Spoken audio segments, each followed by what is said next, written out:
pinipigil naman kami talaga na wag aakyat. Si speaker daw hindi daw guilty. Pagkatapos hindi binabanggit.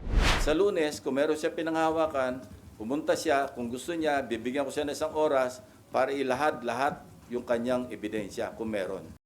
Sa gitna ng umiinit na sagutan sa pagitan ni Senate President Pro Tempore Ping Lacson at Senadora Amy Marcos, hinamon ni Lacson ang senadora na dumalo sa pagbabalik ng hearing ng Blue Ribbon Committee tungkol sa flood control project sa Lunes.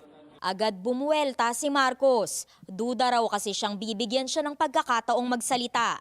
Ani Lacson na siyang nangunguna sa investigasyon bilang Blue Ribbon Committee Chairman, kabilang sa tatalakayin ang umano'y direktang koneksyon ni Congressman Martin Romualdez sa mga diskaya.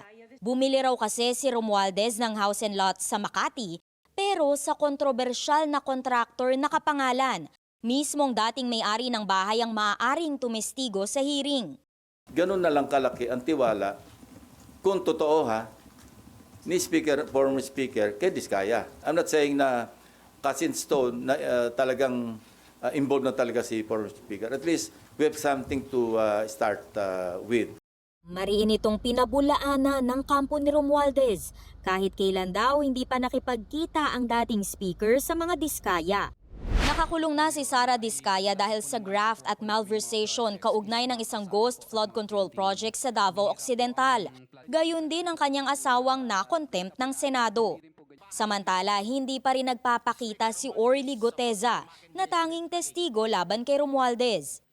Ipapasabpi na naman ng Senado si dating DPWH Secretary Manny Bonoan para ipaliwanag ang mali-mali umanong coordinates o lokasyon ng flood control projects na isinumite niya sa palasyo.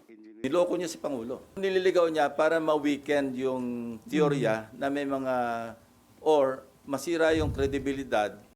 December 17 pa dapat nakabalik ng bansa si dating Secretary Bonoan mula Estados Unidos.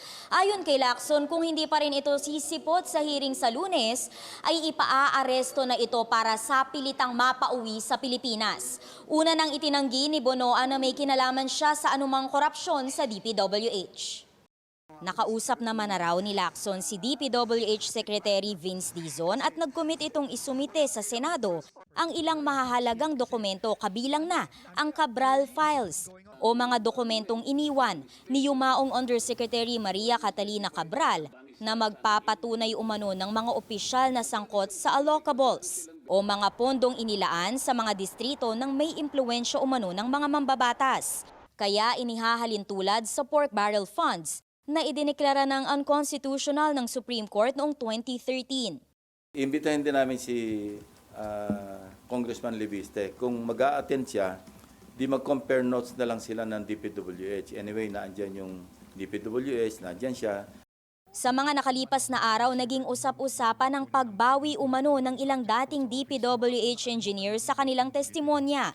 Partikular yung pag-amin sa mga anomalya sa flood control projects at pamomorsyento mula sa mga ito.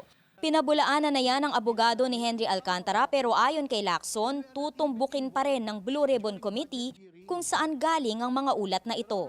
Para sa impormasyong napapanahon at on demand, Amor Santos, Newswatch Plus.